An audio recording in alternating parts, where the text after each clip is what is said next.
Pada saya susah, struggle. Saya tak ada rumah setahun.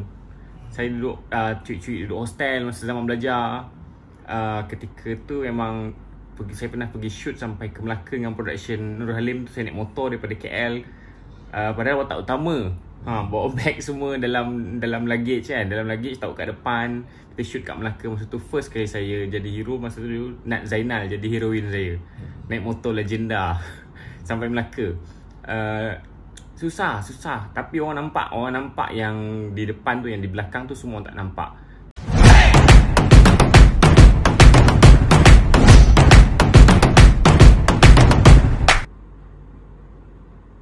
Tengok Facebook lah. Skrip Facebook Baca skrip Baca skrip kat phone PDF. Aku lah kau. Han bagus Han. Kau percaya kata nak berlakon kena jadi kroni? Kena pergi kan. Ada sekarang pelakon sekarang banyak pelakon baru lah. Nak jadi pelakon lah. Orang suka nak mengimpik-impik orang, tanya job apa semua. Kau rasa betul cara tu? Betul ke tak? Tak betul lah tu. Tak berapa setuju. Ya. Kadang-kadang orang rasa nampak macam kroni, tapi sebenarnya mungkin kesesuaian tu lah, dan keselesaan kawan-kawan bekerja, dan kesesuaian watak tu. Dia tak kroni. Kau ada production lain panggil kau yang bukan kau kenal? Ada. Kau dah banyak berlakon lah? Tak banyak. Cara cakap macam banyak je. Tak adalah, tapi ada lah yang orang yang tak kenal orang panggil macam tu. Watak besar je lah. Supporting gitu kan. Tapi pun terkejut lah yang Bosman panggil, Osmali panggil tu pun out of nowhere lah. Kau rasa dia orang kenal kau melalui apa lah? Macam mana dia orang boleh panggil kau? Datang tengok show kot. Bosman pernah datang tengok show lah. Show teater? So kau rasa join teater tu membantu lah? Membantu sangat membantu untuk masuk ke skrin. Sebab macam kita invite jugalah orang, kadang-kadang out of nowhere juga kan. So maknanya kita ajak orang industri untuk datang tengok persembahan. So dekat situ mungkin dia boleh tengok talent-talent yang dia tak pernah jumpa lagi. Macam aku pernah buat dulu je. Yelah macam dulu yang rumah anak teater tu, Koken kan. Abang pernah buat Koken kan. Lebih kurang macam tu lah. So kita bergerak gerila, lepas tu panggil orang-orang untuk datang. Kadang-kadang kita cipta penonton baru ni lebih baik lah daripada kita ajak kawan-kawan yang datang, dia tak berkembang. Kalau minta job, jumpa orang minta job macam tu, kau pernah buat? Tak pernah. Sebab tu jangan berlakon. Belum pernah lagi bang. Tak, ni tak ada maksud aku ni. Kau tak pernah berlakon ni. Tak pernah berlakon, tapi kau minta berjumpa orang, abang-abang, kalau ada ni panggil lah. Saya berlakon, saya minat ni. Tu lah, kalau dia ada kekuatan untuk buat itu, okey lah kot. Tapi saya tak berani lah.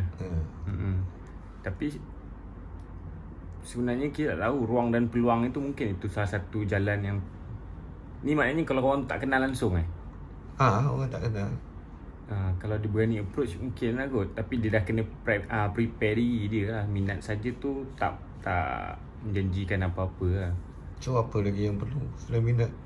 So dia kena banyak belajar. Mungkin bukan terus berlakon lah. So mungkin dia cakap, bang saya nak ikut production ke. Macam ramai orang buat kan, duduk PA. Buat PA. Buat PA. Saya rasa benda tu menjadi bang. Ya ke? Macam abang pernah buat juga kan.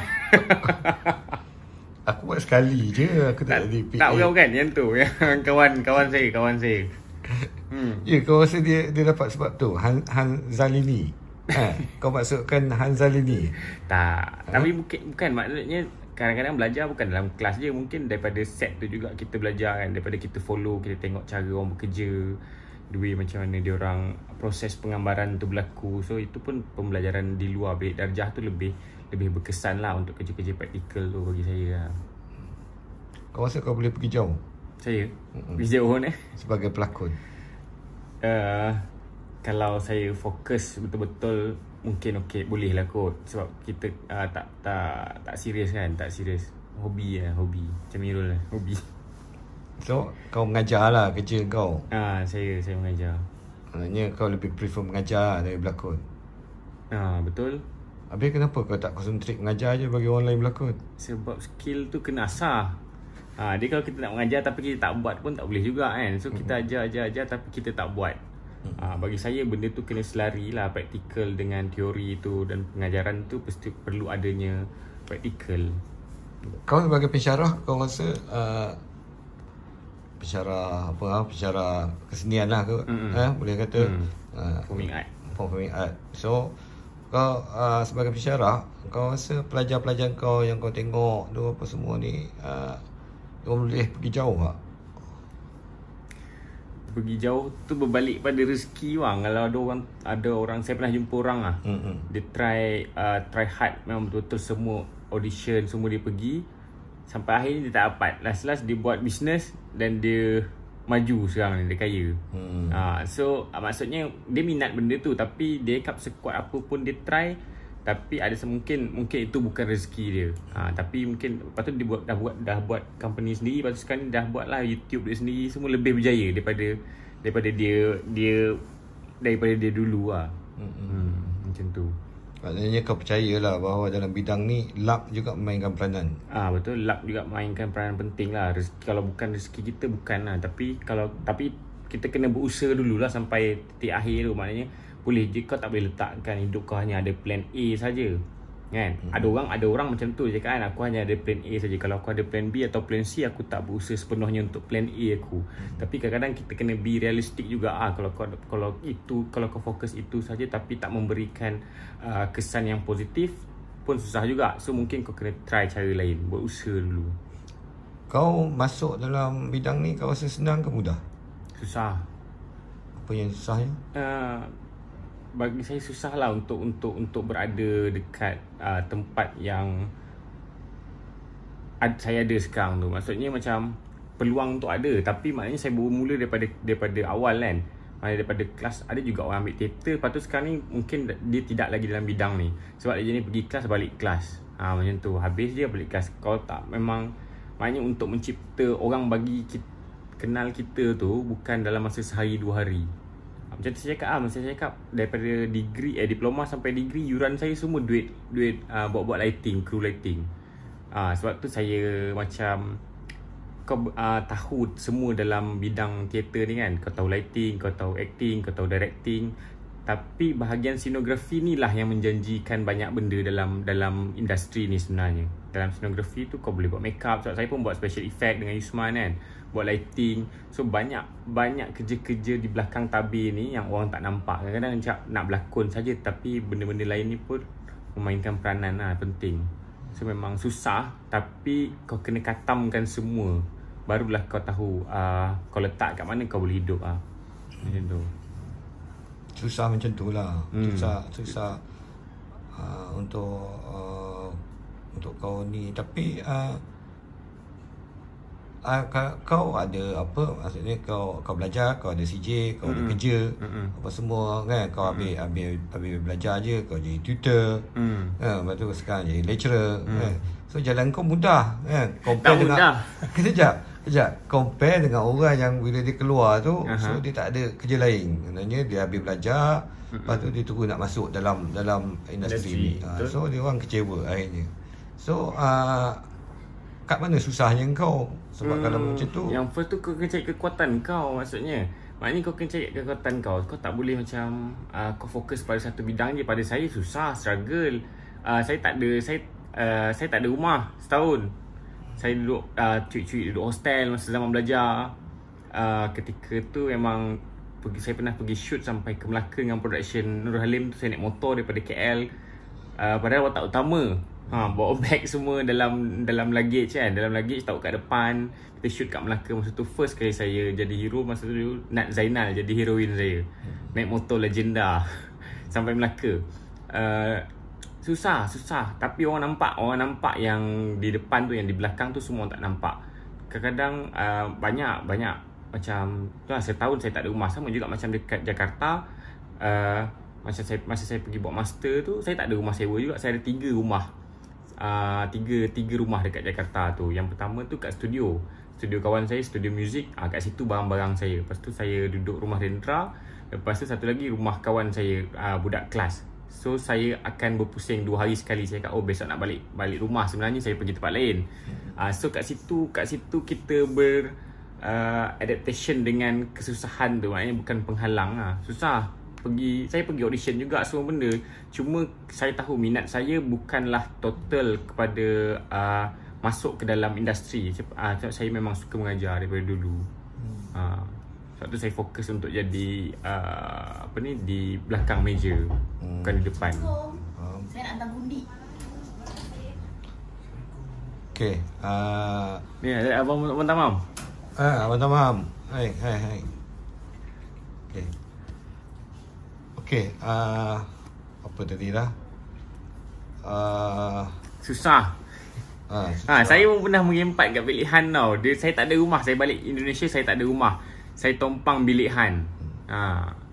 So kau percaya tak kalau ada orang katakan bahawa acting is about life experience? Maknanya lagi range kau experience, life experience kau tu range dia lagi lebar, lagi luas, lagi bagus lakonan dia.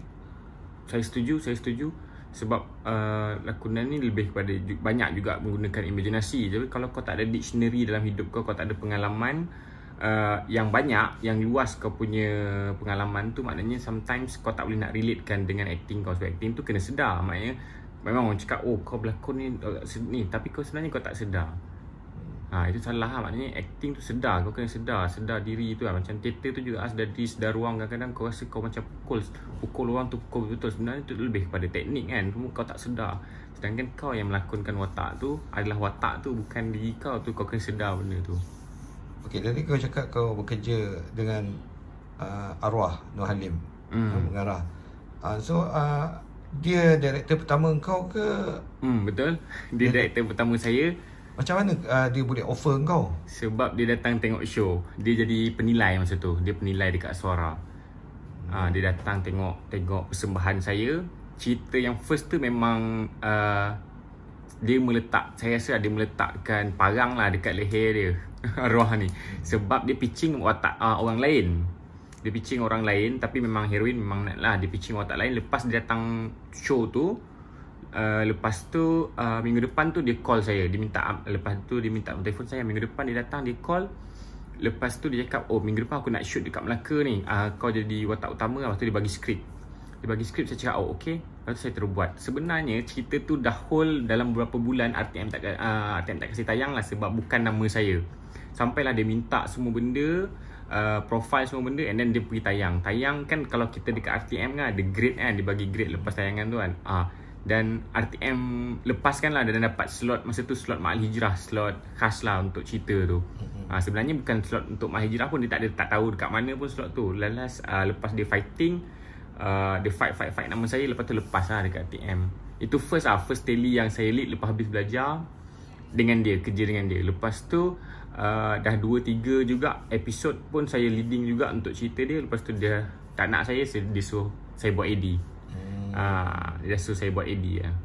So kira maknanya engkau dengan dia tu dah lama lah, dan kuat lah hubungan engkau dengan dia kan? Kuat 10 tahun. Dan ni pun production dia juga kan yang kau berlakon sekarang? Kuat, betul kuat. Kuat sangat lah. So kalau orang kata engkau kroni dia? Mungkin, tapi pada permulaannya tu saya tak mengenali dia pun. Maknanya dia mengenali saya berdasarkan kerja-kerja saya. Tak kroni. Ada juga yang kita audition juga. Dia ada juga audition, ada juga yang saya tak dapat. Kau apa yang kau boleh kongsi lah dengan Nur Halim? Sebab aku tak pernah kerja dengan dia. Aku tak tahu dia macam mana. Aku tahu dia dari Perlis, kenal nama, tapi tak pernah jumpa. Bekerja dengan Nur Halim bagi saya satu benda yang manis lah. Sebab dia bukan sahaja tahu tentang directing lah. Dia bukan action cut punya director lah. Kadang-kadang kau tak boleh nak tipu dia pasal kamera, pasal lighting, nak pasal lighting lah. kau cakap kadang-kadang sometimes dia cakap okay dah tak alih pun lalas dia mungkin dia boleh alihkan lampu tu, dia cakap kat sini okay boleh semua benda-benda yang lawak lah dalam production. Kadang-kadang orang macam malas dah penat malam kan, so sebenarnya benda tu tak okay pada frame dia. Tapi sebenarnya saya tahulah bekerja dengan dia nak yang the best yang dia boleh bagi lah. Kadang-kadang ada juga dia tak bersetuju dengan penulis and then dia minta izin. Kadang-kadang ada pengarah yang terus buat saja kan. So kadang-kadang tengah-tengah malam dia akan call, dia tengah shoot tu dia cakap dia suruh saya call minta tukar scene ni sedikit. Dia menghormati penulis. Dan proses bekerja dengan dia dia sangat orang yang sangat mementingkan proses lah. Kalau dia buat episod ke, dia buat drama ke, mesti ada rehearsal dekat office dia. Dan dia adalah yang main karakter lah dalam satu production tu. Sebab kadang-kadang kalau production bagi, kadang kalau bukan production dia kan, production panggil dia untuk direct, kadang-kadang dia pergi buat pre-pro, bukan patutnya kau boleh je datang as a director kan. So production tu settlekan semua, tapi dia memang orang yang daripada A to Z pasal production dia nak tahu, dan dia akan pastikan the best lah dalam ni. Tapi dia orang yang sangat mementingkan acting lah dalam cerita-cerita dia. Okay, sekarang ni arwah dah tak ada kan, production dia ada lagi. Ni kau buat ni pun production dia kan. So tapi director lain kan, kerja dengan Pekin Ibrahim. So ini kali pertama ke kau dah pernah kerja dengan dia sebelum ni? Dengan Pekin? Saya banyak kali kerja dengan Pekin, tapi masa dulu lah zaman buat teater. Sebagai director? Dia sebagai director tak, yang sebagai director ni first time. Ini first time? Ini first time sebagai director. Apa komen kau? Pekin pun dia bermula dengan Nur Halim juga. Jadi bila dia banyak style-style Pekin bila dalam ni lah, dalam production ni kita orang, sebab tu macam saya dengan yang tim ni pun tim Nur Halim. Sebab tu apabila Pekin masuk kita orang gelak-gelak je, sebab lebih kurang tu macam tak sama sangat. Memang 80% tu cara Nur Halim direct lah. So the way dia on set punya direction, lepas tu the way dia bagi action tu, lepas tu cara dia macam mana membagi format kepada pergerakan kamera, apa yang dia nak capture tu lebih kurang. So style tu sama lah. So mungkin kita tak mengatakan yang dia copy, tapi mesti ada elemen-elemen ataupun influence daripada cikgu-cikgu kau lah. So saya dapat merasakan yang begitu lah. Dekat lah dengan kerja-kerja Nur Halim sebelum ni. Betul, dekat. So orang kata arwah seorang yang garang kat set, betul? Saya rasa 90% lah pelakon Malaysia, kalau tanya pun dia akan cakap garang lah kebanyakannya. Kenapa? Kadang-kadang orang dah terbiasa kerja dia yang cepat tau. Maksudnya asal ada je, ataupun kerja TX ke kan. So dia nak yang terbaik. Kadang-kadang dia datang set first day dia akan senyum kan, dah baca dah skrip. Kalau kau cakap belum ke atau dah, macam mana dia akan ada soalan lain. So dia suka pelakon yang cepat berfikir lah. Improvise, lepas tu memahami karakter tu. Tapi bila kau tak dapat karakter yang dia nak tu, bukan marah lah, dia jenis tegas, dan dia nak apa yang dia nak.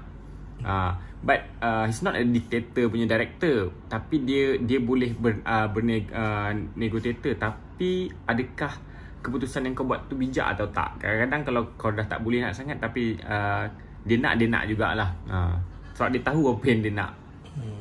Dan dia sebenarnya tahu yang kau boleh buat lebih daripada tu, tapi mungkin disebabkan hari tu is not a good day untuk kau sebagai pelakon. Tapi dia tahu setiap orang yang dia pilih tu ada kelebihan dia sendiri. That's why dia nak korek-korek. Kadang-kadang dia psycho je.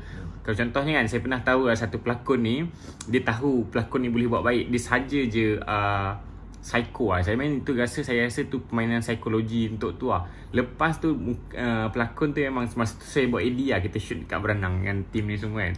So lepas tu dia macam bengang, macam saya rasa itu adalah bengang sebagai pelakon itu lah, bukan watak itu kepada director. Tapi dalam frame memang dapat saya rasa. Lepas tu dia, Nur Halim akan gelak-gelak dekat frame orang kita orang. Sebenarnya boleh pun dia ni. Tu kena marah sikit tu.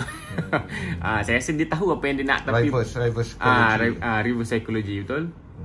Okay, sekarang kau tengah melakon telemovie yang Soleh.